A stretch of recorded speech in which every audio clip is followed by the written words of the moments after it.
Atenção! Começa agora uma teleaula de História do Ensino Médio. Você vai assistir a teleaula de número 72. Bons estudos!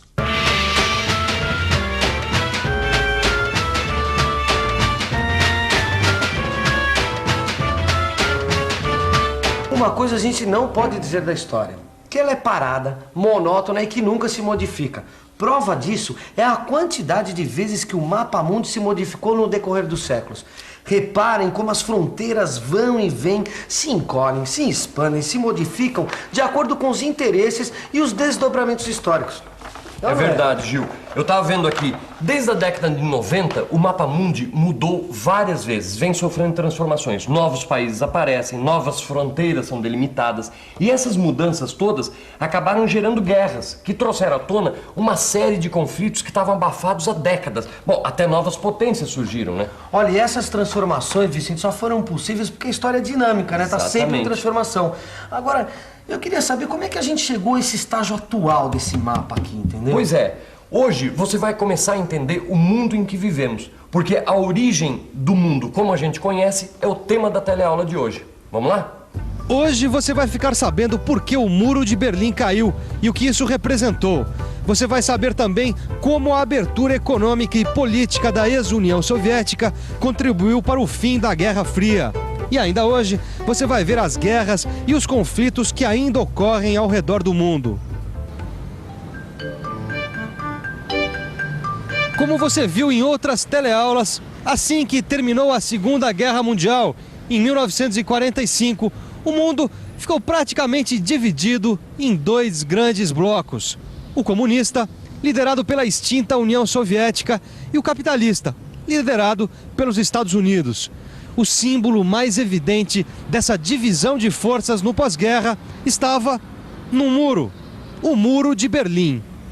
Um muro que, além de dividir a cidade de Berlim ao meio, também acabou virando o maior símbolo da Guerra Fria e da separação da Alemanha em dois países. O Muro de Berlim, além de servir como punição à Alemanha por ter provocado a Segunda Guerra, também era uma espécie de alerta para os outros países. Era como se, através dele, Estados Unidos e União Soviética dissessem o tempo todo: agora nós é que mandamos. Só que um dia o muro caiu, ou melhor, foi derrubado.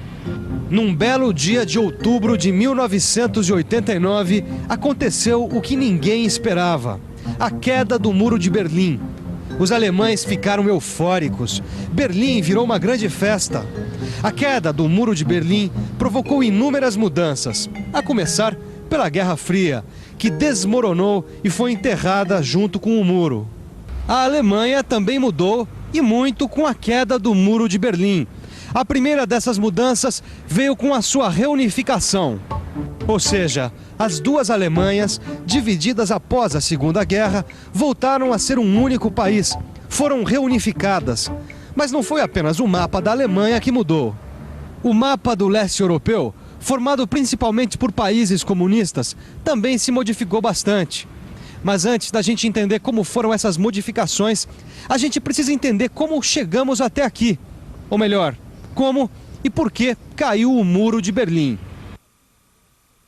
Desde que terminou a Segunda Guerra, os Estados Unidos e a União Soviética entraram numa queda de braço, numa disputa interminável para ver quem era mais poderoso. Era a Guerra Fria. E o mundo, assustado, viu durante décadas uma desenfreada corrida armamentista entre as duas superpotências. A situação era curiosa. Aos olhos do mundo, a União Soviética se mostrava forte, pronta para a guerra. Mas dentro das suas próprias fronteiras, as coisas não iam tão bem assim. Principalmente a partir da década de 80, quando graves problemas econômicos começaram a comprometer a qualidade de vida da população soviética. Mas que problemas econômicos eram esses? Afinal de contas, a União Soviética não era uma superpotência? Então, o que aconteceu que levou o país a essa grave crise econômica? Além da corrupção que atingiu o seu governo, foram muitas as causas que levaram a União Soviética à crise econômica. Entre essas causas estão os gastos com a corrida armamentista. Afinal, manter uma máquina de guerra equipada e pronta para o ataque não custava pouco. Além disso, a União Soviética também gastava muito dinheiro para manter países comunistas, como Cuba, por exemplo, além de patrocinar vários movimentos revolucionários pelo mundo. Ou seja, a União Soviética deixava de investir em seu próprio território para ajudar outros países, além de gastar bastante dinheiro para alimentar a sua máquina de guerra. O resultado disso foi um comprometimento da qualidade de vida da população soviética. É claro que essa situação estava gerando um forte descontentamento entre os soviéticos, que começaram a achar que alguma coisa precisava ser mudada. E foi nesse clima que Mikhail Gorbachev chegou ao poder. 1985. Mikhail Gorbachev assume o governo da União Soviética e promete mudanças. Essas mudanças recebem o nome de perestroika e têm como objetivo reestruturar a economia e as instituições da União Soviética. Além disso, Gorbachev também promete a abertura política do país, uma abertura que recebe o nome de glasnost. Na verdade, a perestroika e a glasnost de Mikhail Gorbachev colocaram um fim na supremacia que a burocracia estatal exercia sobre a União Soviética. Formada por milhares de funcionários públicos que administravam o país, a burocracia estatal soviética era controlada de ponta a ponta pelo Partido Comunista Soviético. É claro que muitos desses burocratas que controlavam o país não gostavam nada das ideias de Gorbachev. Mesmo assim, o criador da glasnost e da perestroika conseguiu restabelecer o regime da propriedade privada, garantir a liberdade de imprensa e ainda eliminar o regime de partido único. Um regime no qual apenas um partido político tinha existência legal, no caso, o Partido Comunista. Mas a União Soviética não era o único país comunista que estava querendo e vivendo grandes mudanças. Depois da perestroika e da glasnost e da queda do Muro de Berlim, vários países comunistas do leste europeu passaram por grandes transformações. Ah, agora eu tô entendendo. Quer dizer que a perestroika e a glasnost na União Soviética tem tudo a ver com a queda do Muro de Berlim e com a reunificação da Alemanha. Exatamente, porque se não fossem as mudanças que o Gorbachev iniciou, o Muro de Berlim provavelmente ainda estaria de pé, Gil. Epa, mas peraí, deixa eu entender isso melhor. Que? Quer dizer então que a abertura econômica e política da União Soviética levou à queda do Muro de Berlim. Exatamente. E botou um ponto final na Guerra Fria? Isso mesmo. Mas peraí, falta mais alguma coisa. Não, tá faltando a gente ver o que esse movimento detonou no leste europeu, entendeu? Mas o leste europeu não é o lugar onde tem a maior quantidade de países comunistas? E foi exatamente aí que começou um grande movimento contra os governos comunistas, como o da Polônia, por exemplo. 1990. Um ano depois da queda do Muro de Berlim, Lech Walesa, um dos principais líderes do sindicato Solidariedade, que se opôs durante anos aos comunistas, assume a presidência da Polônia. 1991. A República da Tchecoslováquia se divide em dois estados independentes, a República Tcheca e a Eslováquia. 1992. A Iugoslávia deixa de existir. Em seu lugar, surgem 5 nações independentes: Eslovênia, Macedônia, Croácia, Bósnia e Herzegovina e a nova Federação Iugoslava. Como você está percebendo, as mudanças introduzidas pela glasnost e pela perestroika de Gorbachev mexem com boa parte do leste europeu.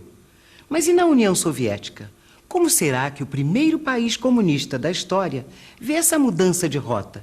Essa virada rumo ao capitalismo? Na União Soviética, como era de se esperar, muita gente era contra a política reformista de Gorbachev. Principalmente os comunistas da chamada linha dura, que em 1992 tentaram dar um golpe e assumir o poder. Só que a tentativa de golpe dos comunistas, quem diria, acabou acelerando as reformas. E o comunismo, que ainda resistia, ruiu de vez. Além disso tudo, ainda eclodiram movimentos nacionalistas em várias repúblicas soviéticas que queriam se desligar do poder central de Moscou. Era o que faltava para desintegrar de vez a União das Repúblicas Socialistas Soviéticas, o maior estado comunista da história, que sai do mapa para dar lugar a um novo país, a Comunidade de Estados Independentes, SEI. O principal estado e líder da SEI é a Rússia. cujo primeiro presidente, Boris Yeltsin, assume decidido a implantar a economia de mercado, à base do capitalismo, na Rússia. Para transformar a outrora Rússia comunista em capitalista, Yeltsin aboliu os monopólios do comércio, privatizou as empresas estatais e realizou uma reforma agrária. Moscou, Rússia. Natasha querida, se eu não tivesse visto com meus próprios olhos, dificilmente acreditaria no que se transformou a capital do que antes foi o Império Comunista. Moscou hoje se parece cada vez mais com qualquer outra cidade capitalista do Ocidente. Lojas de comida americana, táxis amarelinhos como os de Nova York e até a Coca-Cola a gente encontra por aqui. Mas não são só as coisas boas do capitalismo que a gente vê por aqui. Com a liberação dos preços, a inflação aumentou alguns gêneros em até 30 vezes. Há também muitos mendigos pelas ruas, além do grande número de desempregados. Ou seja, a gente vê por aqui praticamente os mesmos problemas de qualquer país capitalista. Mas não foi só internamente que a Rússia se transformou depois da chegada do capitalismo. No plano externo, também mudaram muito as relações do novo país com o resto do mundo, principalmente com relação à questão do desarmamento. Foi Gorbachev quem iniciou uma aproximação com os países capitalistas e começou a discutir o desarmamento mútuo das superpotências, o que efetivamente começou a ocorrer já com Yeltsin no poder. A desativação dos arsenais nucleares da SEI pôs fim à era do terror atômico e iniciou um período em que a ameaça da destruição do planeta pelas armas nucleares se tornou cada vez mais remota. Ah, Vicente, quer dizer que cenas como a bomba atômica que destruiu Hiroshima não vão mais se repetir? Bom, a gente não pode afirmar isso, né, Gil? O que não existe mais é aquele medo, aquele estado de nervos que existia durante a Guerra Fria. Que se dizia, bom, a qualquer momento podem soltar uma bomba aqui. Isso que não existe. A Guerra Fria acabou, mas a gente não pode dizer que as guerras acabaram, né? Teve muita guerra por aí, ou não teve? Ah, infelizmente teve. E pior, ainda tem, até hoje. Em 1991 teve a Guerra do Golfo, que colocou o Iraque de um lado e os outros países liderados pelos Estados Unidos do outro. O saldo foi trágico. Em apenas 2 meses de combate, mais de 150 mil mortos. Na Bósnia e Herzegovina, uma guerra étnica entre sérvios, croatas e muçulmanos vitimou milhares de civis, de 1989 até 96. Na África, a situação também não está fácil. Angola e Somália se despedaçam em guerras sangrentas, enquanto boa parte da população desses países morre de fome. Já na África do Sul, apesar da discriminação racial não ser mais tolerada, do líder negro Nelson Mandela ter sido eleito presidente, o apartheid racial ainda é muito forte. Muitos dos conflitos que hoje acontecem em todo o mundo têm sua origem na desigualdade social, que está presente em muitos países, como por exemplo no Brasil, onde poucos têm muito e muitos têm muito pouco. Assim como na África do Sul, onde os negros eram separados dos brancos, a gente pode dizer que aqui a separação entre ricos e pobres é um tipo de apartheid. Só que no nosso caso, não se trata de um apartheid racial, como na África do Sul, mas de um apartheid social.